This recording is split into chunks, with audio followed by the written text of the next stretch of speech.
안녕하십니까. 오늘 연속 촬영합니다. 오늘 필 받은 김에 왜냐하면 저한테 요청하신 게 예산도 있고요. 예산도 해드려야 되고 그 전기차에 대해서도 해달라고 하시는 분, 전기차는 내일 한번 해드리겠습니다. 전기차 생각보다 어렵지는 않은데 음, 안 해보셔서 문의가 있으셨던 것 같아요. 전기 과장님이시라는 분이 저한테 전기차에 대해서 얘기하고 전기 검침해달라고. 검침까지 있었다. 그것도 시간이 좀 많이 걸릴 것 같은데. 저희 강아지입니다. 우리 이쁜 강아지예요. 삼순이도 인사할까? 슈도? 안녕하세요. 응, 응, 응, 응. 삼순이 자고 다시 자. 알았죠? 순이가 좀 밥을 줘야 되는데. 일단 이거 하고 밥을 주도록 하겠습니다. 알았어. 오늘은 4대 보험 연속해서 이번엔 상실 신고를 먼저 말씀을 드리려고 했습니다. 말씀드리게 했습니다. 자, 그러면 볼까요? 4대 보험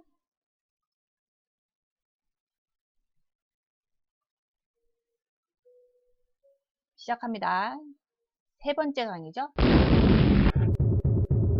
4대 보험 상실입니다. 좋아요, 구독 눌러주시고요. 잠깐 화면을 확대를 해야겠네요. 여기 너무 안 보여서. 됐어요. 지난 시간에 4대 보험 개념은 했고요.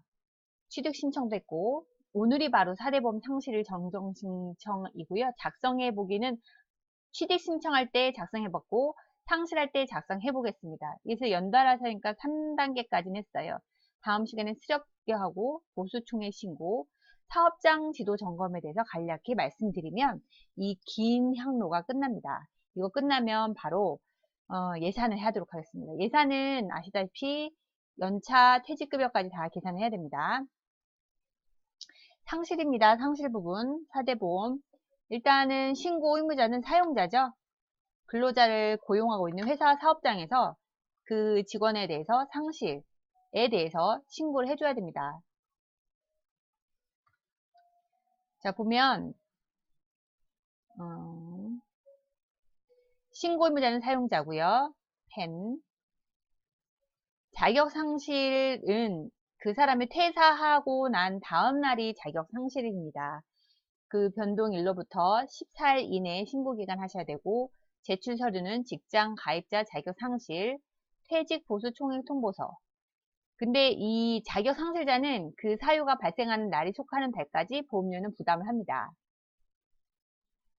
건강보험 자격 상실 신고, 퇴직 또는 퇴사한 날에 다음 날로부터 제가 말했죠? 상실일은 마지막 근무일, 내 다음 날입니다.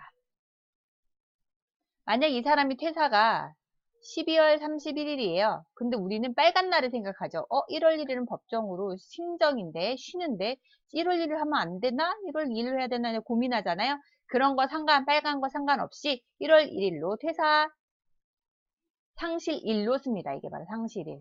빨간 날 상관없어요. 취직일도 마찬가지예요.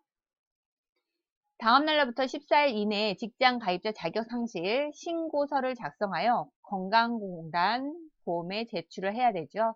2개월 이상 지연 신고 시 함께 첨부해야 할 서류로는 이 사람의 급여 대장하고 근로소득 원천징수 영수증, 원천세 하고 퇴직 증명원을 제출해야 됩니다. 이게 번거로우니까 제때 하세요. 그래서 제가 여러분한테 취직 신고할 때 15일만 기억하시면 안 된다. 차라리 그냥 14일로 깔끔하게 기억하시라 한 게 이거예요. 퇴사 외 신고 해당하는 사유 및 추가 제출 서류, 사망했으면 사망 사실이 기록된 가족관계 증명서, 사망 진단서, 시체 검안서 중 하나를 제출하시면 됩니다. 근데 그 사망하는 것까지는 거의 별로 없죠. 근데 예전에 비가 많이 온 아파트에 주차장은 지하에 있잖아요. 입주민 피하라고 뉴스에 나왔는데 관리소 직원이 안내를 하러 갔었나 봐요. 근데 비가 너무 많이 내려갖고 그 사람을 나중에 물이 빠진 놈 찾았는데 어디서 찾았냐면 천장에 그 배기구 있죠. 여기에 걸쳐서 돌아가셨더래요. 어떻게 이거는 너무 열심히 일하셨어요. 솔직히 저는 이것까진 바라지 않습니다. 만약에 요런 것 같아서 내가 죽을 것 같아 그러면 그냥 살짝 나오세요. 뭐 그렇다고 해서 뭐라고 하진 않아요. 제발 이런 거는 좀 마음 아프니까 하지 않으셨으면. 너무 열심히 일하시는 분들이 있어. 걱정될 정도로. 이런 거는 좀 조심하시라. 이거는 산재죠, 산재.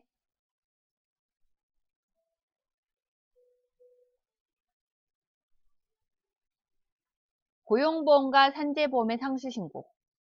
제가 말했죠. 건강하고요. 국민연금. 얘는 한 팀이라고 거의 보세요. 몸이 같아. 그 다음에 고용하고 산재는 얘네가 분위기가 비슷해요. 그러니까 얘네가 형제고 얘네가 형제야. 근데 얘네 둘이 각각 형제지만 뭐 큰 집 작은 집이라고 생각하시면 돼요.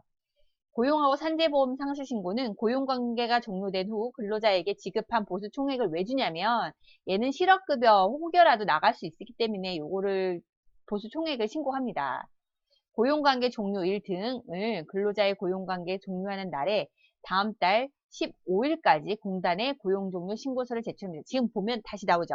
15일, 어떤 건 14일 이렇게 돼 있잖아요. 그래서 제가 안전빵으로 14일 기준을 외우시는 게 좋아요. 그래야지 실수 안 해. 15일이었으니까 괜찮겠지 하다가 하나는 14일 넘겨버리잖아요. 건강하고 국민연금은. 보험관계가 소멸한 경우에는 보험관계 소멸 신고서를 작성해서 소멸일로부터 14일까지 제출해야 되고, 이거는 소멸이라는 게 보험관계 고용산재 상실이라는 얘기예요. 상실 신고는 14일까지 제출해야 되고, 근로자 고용 종료 신고서는 종료 후 다음 달 15일까지 제출하는 것이 동일하나 보험관계 소멸 신고서와 근로자 고용 종료 신고서는 동시에 신고해야 됩니다. 왜냐면 그만두는 거니까. 종료가 되잖아요. 4대 보험 종료. 이때 보수총액 신고서도 같이 합니다. 여는 신고서에 그냥 보수총액에 대한 그 항목이 있어요. 같이 그냥 기재해 주시면 돼요.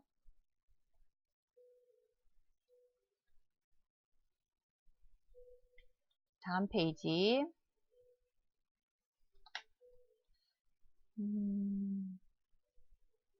펜을 들고 잠깐만요. 이 밑에가 안 보일 것 같아서 좀 내리겠습니다. 펜. 퇴사자의 4대 보험을 정산할 때 퇴직 시 건강보험과 고용보험만 정산을 하고 국민연금 별도의 정산 제도가 없습니다. 이건 제가 개념 말씀드렸죠. 국민연금은 내가 내서 내가 돌려받기 때문에 대충 계산하고 대충 돌려받는 계산이에요. 대충 계산하고 대충 받아요. 그렇기 때문에 얘는 별도 정산이 없어. 근데 고용하고 건강을 정산한다는 얘기는 엄밀히 말하면 고용은 정산 안 합니다. 건강보험을 정산합니다. 왜 그런 거 하니? 건강과 고용은 둘 다 똑같이 작년의 총액, 보수 총액 기준으로 그거에 대해서 산재 요율을 곱하고 그거 나눈 금액을 12달로 나눠서 납부를 하죠. 12달. 12개월. 고용도 마찬가지. 작년 총액에 각각의 산재 요율을 곱해서 12개월을 나눠서 납부를 하죠. 근데 고용은 실제적으로 얘는 이렇게 해서 얘는 고지서는 발부하나 우리가 이 사람한테 고용을 징수할 때는 총급여, 비과세 뺍니다. 총급여에 산재요율 곱한 거에 그죠? 이 사람이 납부해야 될 금액을 급여에 따라 변동돼서 예수금으로 받아두시면 돼요. 그래도 돼. 그렇게 하게 되어 있어. 그래서 이 사람이 그만두신다면 어차피 아파트는 이 사람의 총급여된 예수금을 갖고 있기 때문에 얘가 퇴사한 후 보수총액 신고서 후 납부를 해요. 공단에. 그 다음 내년 보수총액 신고서 할 때. 보수총액 신고서가 뭐예요? 4대 보험의 연말정산이에요. 그때 공단에다가 모아놨던 거를 납부합니다. 그래서 퇴사자 갈 때는 고용보험에 대해서는 정산할 필요가 없어요. 급여에 따라서 납부 미리미리 한 달에 매달 예수금 쌓아놨으니까. 근데 건강 그게 아니다.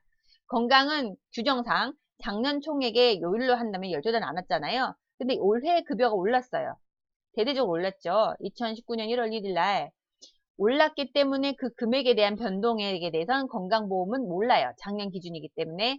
그래서 얘는 퇴사할 때는 퇴사 시 얘는 공단에다가 건강보험공단에다 전화해서 이 사람의 1년치 퇴사한 시점까지 총소득액을 알려주면 그거에 대해서 이직 확인서 상실 신고를 하면 그 정산한 금액을 알려줍니다. 이거를 팩스를 받아요. 그래서 퇴직금 나갈 때 예수금을 같이 정산할 때 얘는 모아놓고 보내주셔야 돼요. 다시 한번 얘기하지만 이게 좀 개념이 달라요. 건강과 고용은 똑같이 작년 기준이고 고용은 규정상 총소득에 따라서 요율을 하기 때문에 얘는 정산이 필요 없다. 그때그때 급여 받은 거에 따라서 그 고용 요율에 따라서 돈을 모아놨죠. 모아 둔다. 뭘로? 예수금. 모아놨기 때문에 이 사람 퇴사해도 회사와 그 고용된 그 근로자 정산이 필요 없어요. 근데 건강은 정산이 필요하다. 왜? 작년 기준으로 했기 때문에 올해 변동폭을 모른다. 그래서 올해 이 사람의 우리 근로했던 관리소에서 총소득액을 4대 보험 상실 신고를 하면 상실 신고는 오전에 하면 빠르면 저녁, 늦으면 다음날 2일날 조회할 수 있어요. 2일날 전화해서 물어봐요. 상실 신고했으면 이 금액을 알죠? 그러면 정상 금액을 불러줍니다. 이 금액은 직원분, 사업자분 반반이죠. 5대 5이기 때문에 이 금액의 반을 퇴사하기 전에 따로 빼놓고 퇴직금하고 예수금을 정산하시면 됩니다. 두 번 같은 말 두 번 빠르게 쓰셨어요. 그래서 건강보험료는 퇴직 시 그해 연도 보수총액을 근무월수로 나눈 보수월액으로 기존에 납부한 보험료와 당해 연도 몰해죠. 퇴직 시까지 내야 할 보험료 간의 정산을 실시를 한 후 제가 말한 거 사유 발생일로부터 14일 이내에 직장가입자 자격상실 신고서를 제출합니다. 퇴직자에 대해서 건강보험 정산 결과가 늦게 도착하는 경우 이렇게 계산하는데 늦게 정산 도착하지 않지 않아요. 다음 날이라니까요. 그러니까 굳이 할 필요가 없어요, 얘는. 그냥 참고로만 보세요.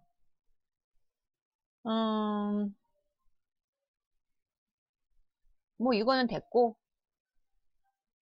굳이 안 알아도 될 것 같아요. 이거는 왜 알려줬냐면 옛날에는 늦었어요. 건강에서 그냥 전산으로 하는 게 아니었으니까. 옛날에 늦었으니까 그랬던 거 요즘은 시스템 바뀌었으니까 굳이 설명 필요할 필요가 없을 것 같습니다. 그래서 말이 버벅거려. 지금 연달아 그 동영상 찍느라고 지금 제가 찍어야 될 동영상이 너무 많아졌어요.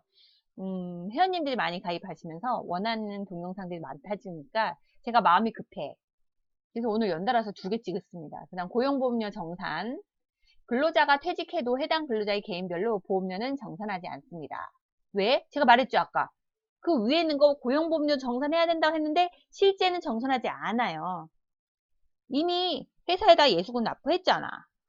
사업주는 근로자 퇴직 시 고용보험료를 확정해서 원천징수하게 되고 공단에서는 다음에 보수총회 신고 시에 따라 사업장 전체에 대해서 보험료를 정산하게 되죠. 그러니까 모아둔 걸 납부하는 거기 때문에 크게 폭탄 맞는다는 의미가 없어요. 근데 건강보험은 4월에 폭탄 맞는 뉴스가 많이 나와요. 확 올라요, 확. 근데 그런 게 좀 싫다 그러면 월급이 많이 바뀌면 20% 이상 바뀌잖아요. 그러면은 그 보수에 대해서 변경 신고서를 올리시면 돼요.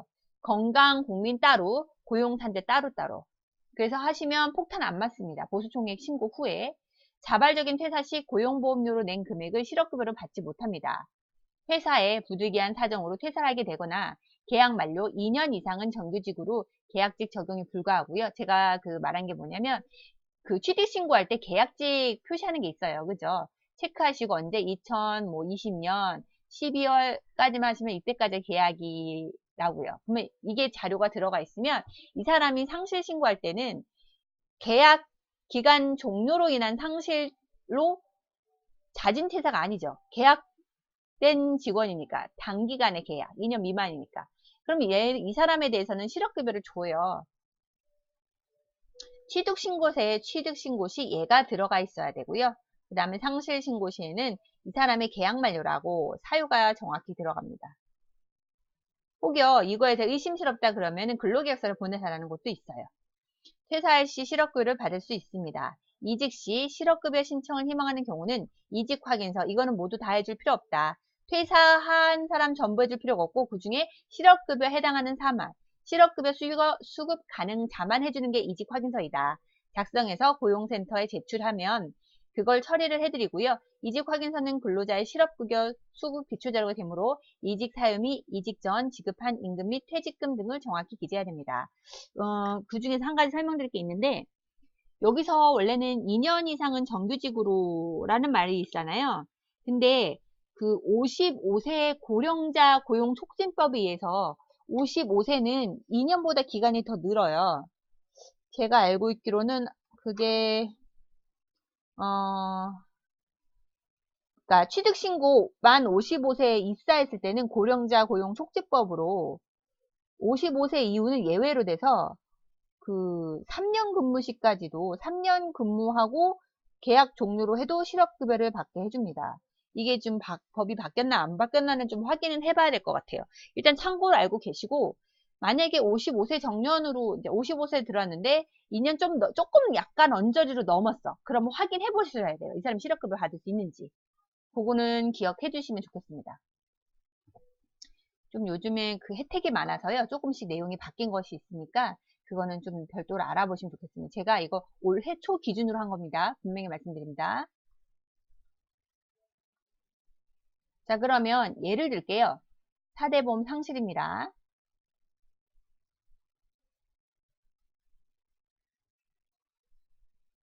이게 움직여야 되는데. 됐어요. 자, 그러면 얘는 사업장 관리 번호 하고요. 빨간색 해야겠네요. 똑같이 파란색이어서. 그 복지상사, 전화번호, 팩스번호 이런 거 쓰시고요. 여기서 보면 그 근로자, 이 사람 김근로 씨가 근무를 하다가 그만두시는 거죠. 그래서 이 김근로 씨의 주민번호 넣으시고, 휴대전화번호, 실제 이 사람의 휴대전화번호 쓰셔야 돼요. 가끔 그 하다가 좀 생뚱맞게 이 사람한테 전화하는 게 좀 그래서 자기 번호, 그러니까 경미분 전화번호 쓰시는 분도 있대요. 그 잘못 써갖고 그거를 수정하려고 했다고 한 얘기를 들었는데, 그건 너무 어이가 없어서. 왜냐하면 이 사람이 만약에 자격 상실로 해서 이직 확인서로 인해서 실업급여 수급권자가 된다고 칩시다. 그러면 경미한테 전화해야 되나요? 이 사람한테 전화해야 돼요. 이 사람 전화가 필요해요. 뭐 교육받고 뭐 신청하시려 하려면. 이해 가시죠? 그리고 상실 연월일 보이시죠? 여기서 상실 연호는 그러니까 여기 2018년 7월 1일이라고 썼습니다. 이거는 퇴사일. 여기서 한 번 더 얘기하면 마지막 근무일의 다음날 플러스 1일입니다. 그럼 이 사람 실제로 얼마예요? 6월 30날까지 근무하고 그만두신 거예요. 이해 가시죠? 만약에 격일제야. 6월 30일까지 이 사람이 일했어. 그러면 격일제는 7월 1일은 쉬는 날이잖아요. 그러면 실질적으로 상실은 7월 2일이 되겠죠. 이렇게 보셔야 됩니다. 만약에 이 사람이 1일 입사 후에, 만약에 이 사람이 1일 입사 후 그 달 다시 상실하는 경우가 있어요. 이 사람 만약 일을 했어. 옛날에 우리 과장님 중에 한 분 그러셨는데 일주일하고 바로 그만뒀어요. 이거 너무 힘들다고. 아닌 거는 빨리빨리 발을 빼야 된다고 가방 들고 훅 나가셨어요. 입주민하고도 싸우는지 기분이 되게 안 좋으셨나 봐요. 그럴 때는 납부, 보험금 이런 거는 하지 않아요. 왜냐하면 다시 환급이 됩니다. 참고로 알고 계시고, 뒤에 있는 상실보호 있죠? 이 상실보호 같은 거는 잘 찾아서 쓰셔야 됩니다.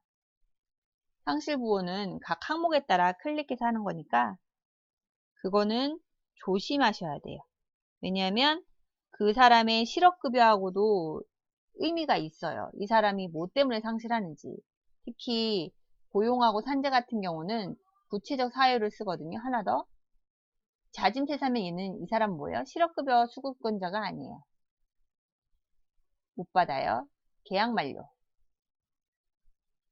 권고사직 있죠. 근데 그 일자리 안정자금 때문에 권고사직은 생각보다 받기가 쉽진 않고요. 대부분 계약 만료인 경우가 좀 많습니다. 그리고 여기서 초일취득 당월 상실자 납부 여부. 처음에 취득해서 당월 상실자였어요. 이거죠. 제가 말씀드린. 다시 상실한 경우 그래도 이 사람은 납부를 희망한다. 국민연금이잖아요. 그러면 희망이면 체크해 주시면 돼요. 만약 이 사람이 그래도 좀 유정리가 있었다 그럼 해주는 거고, 아니면 그냥 하지 마세요. 무타로 내주니까. 왜냐면 회사에서도 반을 내주는데. 건강보험, 연간보수총액, 국민연금은 정산은 필요가 없다고 했잖아요. 근데 건강보험하고 고용산재는 해야 된다. 그래서 보면 보수총액하고 들어가요. 이렇게. 보면 해당 연도 보수총액, 해당 연도 보수총액이죠. 그래서 그 사람의 총 근무한 기간이 지금 이 사람 6월 30일까지잖아요. 1월 1일부터 6월 30일까지 이 사람의 총 급여로 받았던 거에 비과세 뺀 부분이 이거 모든 금액을 다 집어넣는 거예요. 그리고 상실보호 해당하는 거 넣으시고 근무개월수 6개월, 전년도 보상총액 넣는 이유는 뭐냐면 전년도에 비해서 얘를 비교를 해서 우리가 그 금액이 급여가 얼마나 변경됐는지 봐야 되잖아요.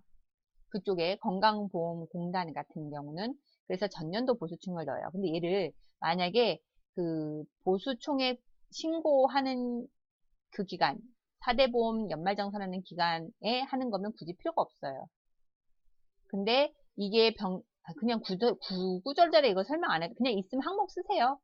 안 써도 되는 시기가 있는데 굳이 그렇게 해서 얘기했다가 헷갈리실까봐 그냥 그건 빼겠습니다. 그냥 전년도 보수총액 근무기간을 쓰시고 당해년도 기간하고 비과세 뺀 금액 넣으시면 됩니다. 고용산재도 마찬가지 구분코드. 그리고 얘는 그 상시사회 코드는 실업급여를 받을 수 있는 코드에서 안 받을 수 있는 코드로 변경한들, 아니면 실업급여를 안 했던 자진퇴사에서 계약 만료를 바꾼들 둘 다 과태료예요. 제가 말했잖아요. 고용하고 산재는 과태료 바로 낼 수 있어요. 왜냐면 얘네 자체가 공무원들이에요. 과태료 발부가 가능하다. 근데 얘는 코드 같은 거 쓸 때 진짜 신중에 신중을 기해라. 왜냐면 이거는 이 사람 코드 뭘로 쓸까 하고 소장한테 꼭 물어보시고 하세요. 그냥 본인 생각대로 하다가 큰 거 다친다. 이게 작게는 50이고요. 많게는 500입니다. 과태료가. 여기는 그냥 과태료 막 해요. 그래서 뭐라고 말씀드릴 수는 없어요. 저 상실분 참고로 얘기하면 그 국민연금은 그냥 계약 만료 아니면 근무처 종료 뭐 이런 식으로 3번이고요. 1번은 뭐냐면 얘는 퇴직이에요. 퇴직에 대한 상실부여가 01이고 02는 사망입니다. 그 다음에 여기는 고용에서 상실은 여기서 10일은 자진퇴사 지금 보이시죠? 자진퇴사고 12번은 사업장 이전 근로조건 변경 임금 체불 같은 경우입니다. 12번은 사업조건 변경이죠.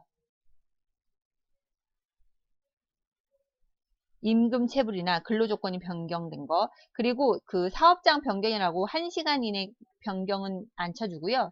출퇴근이 뭐 3시간 출근이 3시간, 퇴근 3시간이면 이건 인정해줍니다. 근데 이거 무조건 이거 쓰면 안 되는 이유가 뭐냐면, 만약에 얘를 썼어. 그러면 고용보험공단에서 사람 나와요. 뭐 갖고? 시계 가지고, 스톱워치 가지고. 실제 본인이 출근한 시간 맞춰서 버스 타고 시간 다 잽니다. 그러니까 이거 남발하시면 안 돼요. 그리고 23번 코드는요, 경영상 재무제표에 의해서 권고사직 명예퇴직이에요. 근데 이거는 실제 재무제표를 달라고 할 수도 있어요. 왜냐하면 부정수급자 찾는 게 혈안이 되어 있기 때문에 이것도 이분들의 실적이거든요. 그러니까 조심하셔야 된다. 26번 같은 경우는 근로자의 규칙사유죠. 근로자의 규칙사유로 만약에 무단결근이 장기간에다가 그죠? 그런 규칙사유라고 하면 이 사람은 생각보다 실업급여 받기는 쉽지 않습니다. 어쨌든 그래서 권고사직이라고 해도 근로자의 기축사유니까 본인이 할 만큼 했는데 부당하게 그만뒀을 때만 실업급여를 주는 거지. 뭐 그 장기간 무단 결근했으면 이거는 받을 수가 없다고 합니다. 이건 좀 약간 분란의 소지가 있어서 시비 분쟁거리가 있는 거죠. 논쟁의 소지가 있잖아요. 그럼 확실하지가 않습니다. 얘는 좀 그렇고요. 32번 얘가 주로 많이 쓰죠. 위탁관리사 계약 만료. 그죠? 아니면 근로계약서의 계약 기간 만료되는가 이렇게 하시면 됩니다. 우리가 생각할 때는 생각보다 4대 보험이 너무 쉽게 생각하시면 큰 거 다치는 게 얘는 과태료가 바로 나한테 현실로 와닿아요. 왜냐면 격리가 주로 많이 신고하고 정정하거든요. 그렇기 때문에 이직 확인 관련 과태료는 100만원 같은 경우, 사대보험 상실 신고도 과태료가 최소 금액은 5만원이에요.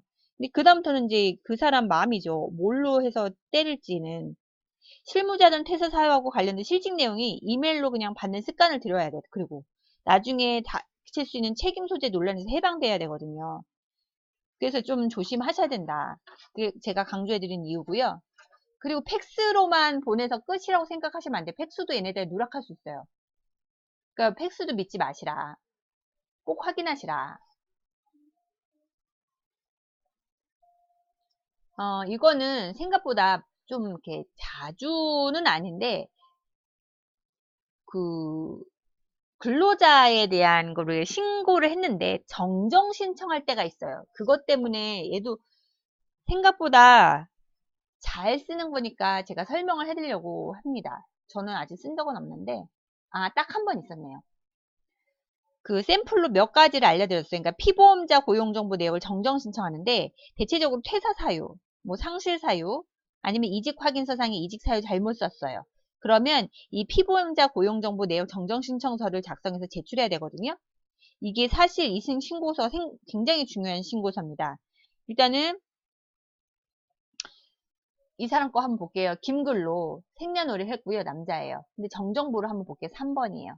3번에 여기 보세요. 공통사항 3번. 취득일을 잘못 썼어요. 정전처는 2018년 1월 1일인데 정정은 1월 6일이었던 거예요. 정정사유 구체적으로 기재 요망하니까 써야 되죠. 면접일자와 차고 뭐 이런 식으로. 그냥 대표적인 샘플 몇 개 넣은 거예요. 김복지. 이 사람은 4번이죠. 상실일, 고용 종료일을 잘못 썼어요. 2017년 10월 30일이고 실제는 더하기 1일 했어야죠. 2017년 1월 1일. 정정사유 구체적 하면 이직일자와 상실일자 단순차고 이렇게. 김금보. 이 사람은 정정보 3번이에요. 정정전은 얘는 뭐냐면 요거 잠깐 보세요. 고용산재. 얘다가 얘기를 한 거고요. 고용산재 잘못했고 얘도 고용산재예요. 그죠? 얘는 고용보험만. 산재는 필요 없고. 정정보호가 왜냐하면 얘는 이 실업급여 때문에 신청하는 코드가 잘못된 거예요. 그래서 고용만 보내는 거예요. 선택할 때. 정정전, 자진퇴사인데 알고 보니까 권고 사직이더라. 정정사유는 구체적으로 기재해야 되니까 이거는 무슨 뭐 구질구질하게 본인이 써야 되죠. 상기 사실을 입증할 수 있는 근로계약서와 만약에 계약 만료면 근로계약서 첨부해야 되죠. 급여 대장하고 급여 계좌 이체 내역하고 실제 급여 대장하고 이 사람이 실제 낸 돈이 준 금액이 같은지 확인한단 말이죠. 출근부, 실제 근무했던 거, 사직서 등을 자료를 구비해서 제출할 수 있습니다. 이런 거는 완벽하게 맞추셔야 돼요. 요거는 그 작성 방법에 그 정정보호는 요거 예를 보시면 되니까 그죠? 보시면 되고 그리고 금액은 바뀌었는데 300만 원 이하의 과태료가 아니라 500까지인 걸로 저는 알고 있는데 어쨌든 간에 과태료 있다는 거 지금 금액이 중요한 게 아니잖아요. 하지 마시라. 실수하지 마시라. 그게 중요한 거예요. 여튼 얘도 자주 쓴다. 근데 이런 양식이 있다는 것만 기억했다가 나중에 내가 잘못했으면 이 양식에다가 맞춰서 신고를 하셔야 됩니다. 이직 사유는 확실하게 이직상의 이직 사유에서 100, 200, 300으로 과태료가 쭉쭉쭉 올라갑니다. 하여튼 조심하셔야 됩니다. 이게 제가 이직 신고서 끝이고요.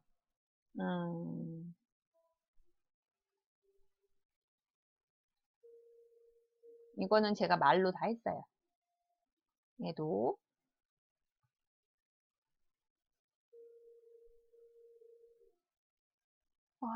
그러면 좋아요, 구독 눌러주시고요. 4대보험 시리즈는 또 다음 시간에 계속해서 하겠습니다. 그리고 상실신고서 제가 잠깐 카카오톡 제 거를 그럼 화면 보여드리면 안 되겠네요. EDI로 들어가서 그러니까 고용 토탈에서 해도 되고요. EDI 들어가서 하셔도 돼요. 그 부분은 어떻게 할까요? 제가 그러면 다음 시간에 오늘 너무 많이 했어. 2타임 하는 거 힘들었어요. 그러니까 다음 시간에 좀 정리해서 하루에서 얘는 좀 상실신고 다음 시간 상실신고 하루 그 부분만 좀 이렇게 발췌해서 화면으로 들어가서 하는 거. 이 개념은 중요한데 실제로 우리가 쓰는 거는 인터넷으로 신청하는 거잖아요. 그걸 한번 보여드릴까 합니다. 그거는 다음 시간에 맞이하고요. 오늘은 여기까지 하겠습니다. 제가 너무 피곤한 거. 우리 삼순이도 자네요. 삼순이 밥 줘야 되는. 그죠? 그러면 딱 30분이네요. 좋은 밤 되시고요. 다음 시간에 마저 하겠습니다. 하로. 그러면 안녕.